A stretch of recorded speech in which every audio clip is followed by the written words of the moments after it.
नमस्ते, राम राम। मैं सीमा आज फिर हाजिर हूँ आपके सामने अपनी एक नई वीडियो के साथ। आज की वीडियो में हम डिस्कस करेंगे डीएनए के बारे में। तो आइए आज की जो हमारी वीडियो वो हम स्टार्ट करते हैं। डीएनए जो है, आपको पता है कि मानव का जो शरीर है वो सेल से बना हुआ है। छोटी छोटी जो है हमारे शरीर के अंदर जो है वो कोशिका होती है। उसी कोशिका के सेंटर में, बिल्कुल उसके केंद्रक में जो है न्यूक्लियस जो है वो पाया जाता है। और उसी केंद्रक में जो है हमारे जो क्रोमोसोम जो है वो मिलते हैं। हमारे शरीर के अंदर जो क्रोमोसोम की जो है स्ट्रक्चर जो है वो हमारा जो अल्फाबेट एक्स होता है उसकी तरह होती है। हमारे इस केंद्रक में जो है वो न्यूक्लिक एसिड प्रेजेंट होता है। उसी न्यूक्लियस एसिड में आरएनए और डीएनए जो है वो प्रेजेंट रहते हैं। आरएनए के बारे में जो है हम कल डिस्कस करेंगे, कल की वीडियो में। आज की वीडियो में बस हम जो डीएनए है उसके बारे में ही डिस्कस करेंगे। तो डीएनए जो है वो बहुत ज्यादा जरूरी होता है।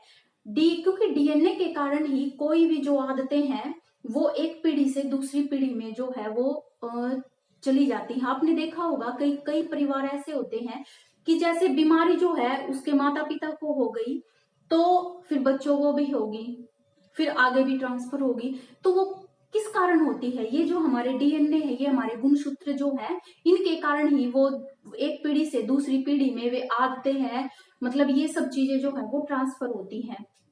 डीएनए से ही टेस्ट से पता लगाया जाता है कि भाई ये बच्चा जो है वो इसी माँ बाप का है या नहीं है। तो डीएनए एकदम स्ट्रिक्ट टेस्ट होता है जो एकदम कंफर्म रिजल्ट देता है। इसमें कोई दो राय नहीं होती।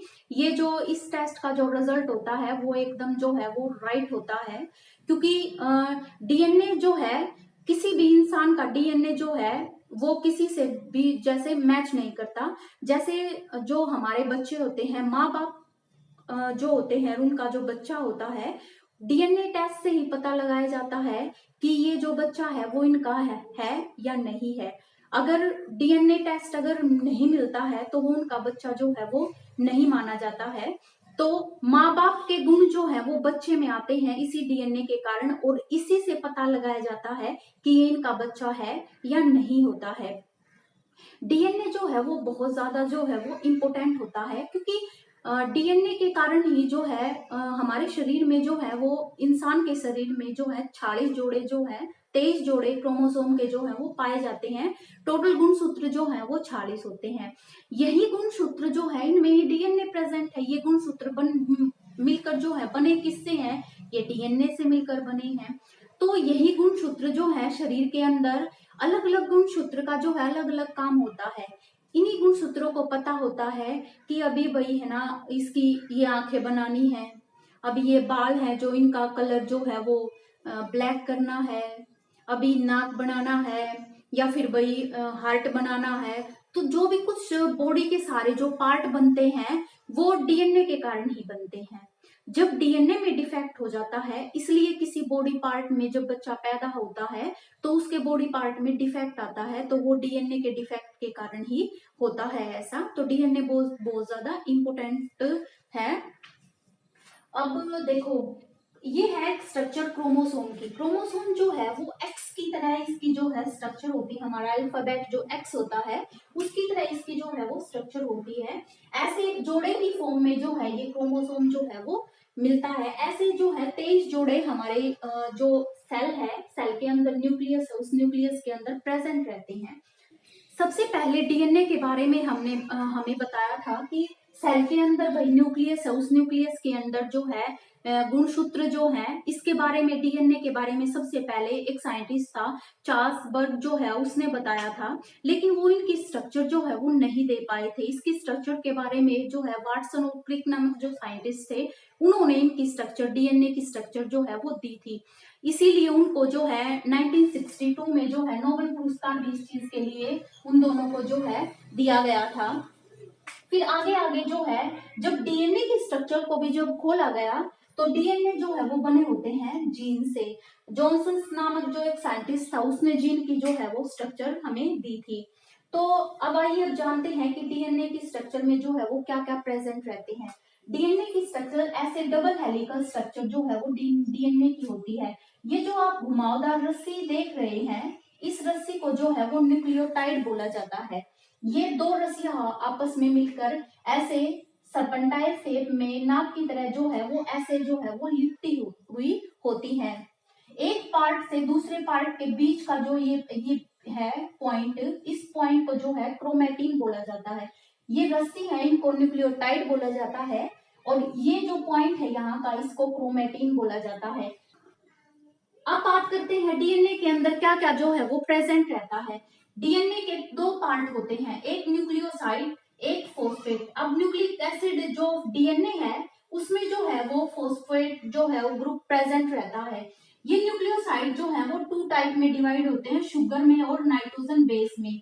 सिंपल भाषा में आप कह सकते हैं कि डीएनए के अंदर शुगर, नाइट्रोजन बेस और फॉस्फेट बेस, इनसे जो है ये मिलकर जो है वो बना हुआ है। अब डीएनए के अंदर जो है वो एलिमेंट कौन सा होता है, तो फॉस्फोरस होता है। अब शुगर कौन सी होती है, डीऑक्सी राइबोस शुगर जो डीएनए के अंदर प्रेजेंट रहती है। अब मेन बात आती है कि नाइट्रोजन जो है वो बेस कौन सा प्रेजेंट है। नाइट्रोजन बेस जो है वो टू टाइप में डिवाइड है, प्यूरिन एक पायरिमिडीन।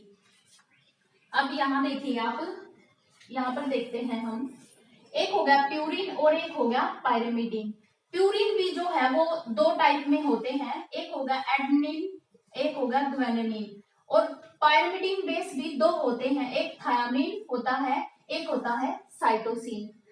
ए और टी के बीच में जो है ये चारों आपस में जो है वो हाइड्रोजन बॉन्ड से जो है बंधे होते हैं।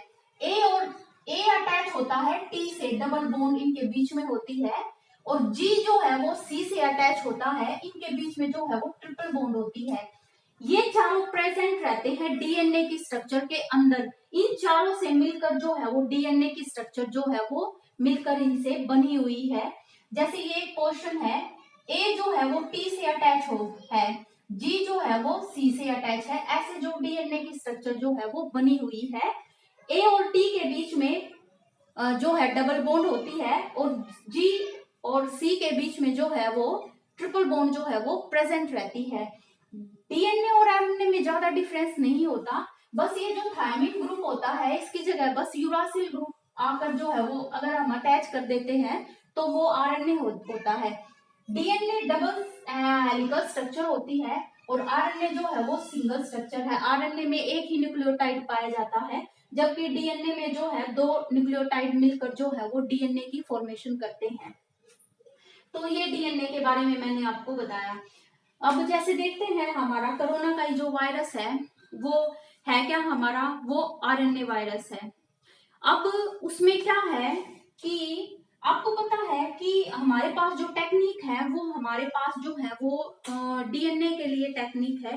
डीएनए से अगर टेस्ट से आप किसी भी चीज के, अगर किसी चीज के डीएनए का आपकी स्ट्रक्चर का आपको पता हो ना, तो आप उसके डीएनए की स्ट्रक्चर से पता लगा सकते हैं कि उसके अंदर की सारी जानकारी के बारे में सारी इंफॉर्मेशन आपको मिल जाती है उसकी, अगर डीएनए जो है उसके अंदर प्रेजेंट हो। अब ये हमारा कोरोना का वायरस है, इसके अंदर डीएनए है ही नहीं, इसके अंदर है आरएनए। तो इस आरएनए को पहले कन्वर्ट किया जाता है डीएनए में, और उस डीएनए की स्ट्रक्चर से देखा जाता है। जब भी आप देखते हैं, आपने एक टेस्ट का नाम सुना होगा ना कि हम कोरोना के टेस्ट में कौन सा इसके डिटेक्शन के लिए कौन सा जो टेस्ट करते हैं वो करते हैं आरटीपीसीआर। इस आरटीपीसीआर में हम क्या करते हैं, वो जो पेशेंट है उसका सैंपल हमने नाक से या गले से ले लिया। अब इसमें क्या करते हैं कि कोरोना का जो वायरस है इसमें क्या किया कि उसके आरएनए को पहले डीएनए में कन्वर्ट किया। अब उसकी डीएनए की स्ट्रक्चर का हमें पता चल गया। अब किसी पेशेंट का जो है सैंपल लिया, उस सैंपल में जो देखा गया, अगर उस सैंपल में जो प्रेजेंट है वो जो स्ट्रक्चर हमने डीएनए की बनाई हुई है उस कोरोना की, हमें पता है उस स्ट्रक्चर का, अगर वो दोनों की स्ट्रक्चर उसके अंदर जो कीटाणु है उसकी भी और वो स्ट्रक्चर आपस में मेल खाती है, तो वो जो पेशेंट है वो कोरोना पॉजिटिव है। अगर वो स्ट्रक्चर मेल नहीं खाती है तो वो पॉजिटिव नहीं है। उसके बाद दूसरा एक टेस्ट और करते हैं ना, जिसको बोला जाता है रैपिड टेस्ट बोला जाता है। रैपिड में हम क्या करते हैं, रैपिड में क्योंकि जो आरटीपीसीआर टेस्ट है इसमें थोड़ा ना 2-3 दिन का टाइम लगता है। अब रैपिड टेस्ट जो है वो कोरोना के लिए फिर आया। अब रैपिड में क्या हुआ ये रैपिड का जो टेस्ट है वो आपको 1 घंटे में रिपोर्ट दे देगा।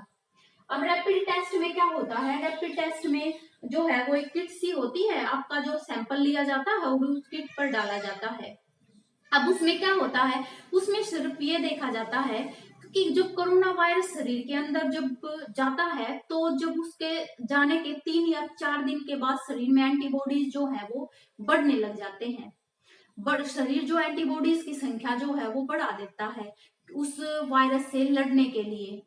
इस रैपिड में एंटीबॉडी टेस्ट ये क्या है कि इसमें क्या है कि अब सिर्फ वही देखा जाता है कि सैंपल लिया, उस सैंपल में सिर्फ यही देखा जाता है कि उसके शरीर के अंदर एंटीबॉडीज ज्यादा उनकी संख्या बनी है या नहीं बनी है। अगर उनके उस पेशेंट के सैंपल के अंदर हमने यो देखा कि एंटीबॉडीज उसमें है कुछ ज्यादा बन रहे हैं तो बोल दे हुई पॉजिटिव है, अगर नहीं बनते तो नेगेटिव है। लेकिन इस टेस्ट की है ना कुछ लिमिटेशन भी हुई, सारी यो कदे हम अगले किसी अपने टॉपिक में जो है वो डिस्कस करेंगे। आरटीपीसीआर और रैपिड का जो टेस्ट है इसके बारे में फुल में जानकारी दूंगी आपने अपनी किसी और वीडियो में। आज के लिए बस ये डीएनए की जो है वो टॉपिक क्लियर हुआ है हमारा। एक इम्पोर्टेंट बात और मैं बताऊं, जब भी किसी क्रोमोसोम में खोला जा है तो वो डीएनए खुल कर खींच के बना है तो वो डीएनए, फिर डीएनए ने भी और भी खींचा जा है तो वो जीन बन जा है। अगर हम किस सारे क्रोमोसोम जिकर अपने शरीर में वो है 46 के 46 अगर क्रोमोसोम ने खींच के उनकी लंबाई इतनी बढ़ जा है कि हमारा तर प्लूटो तक और प्लूटो तक अर्थ तक वापिस आ सके हैं, इतनी लेंथ इनकी हो जा है। हमारे शरीर में ये डीएनए रोज बनते रहे हैं और रोज तो है ये नए बनते रहे हैं, डिस्ट्रॉय होते रहे हैं। ठीक है, तो ये डीएनए के बारे में जानकारी थी, छोटी सी मेरी वीडियो थी। वीडियो जो है कैसी लगी आप कमेंट करके मेरे को जरूर बताएं। तो मिलते हैं अपनी नेक्स्ट वीडियो में नए टॉपिक के साथ। आज के लिए इतना ही। नमस्ते, जय हिंद।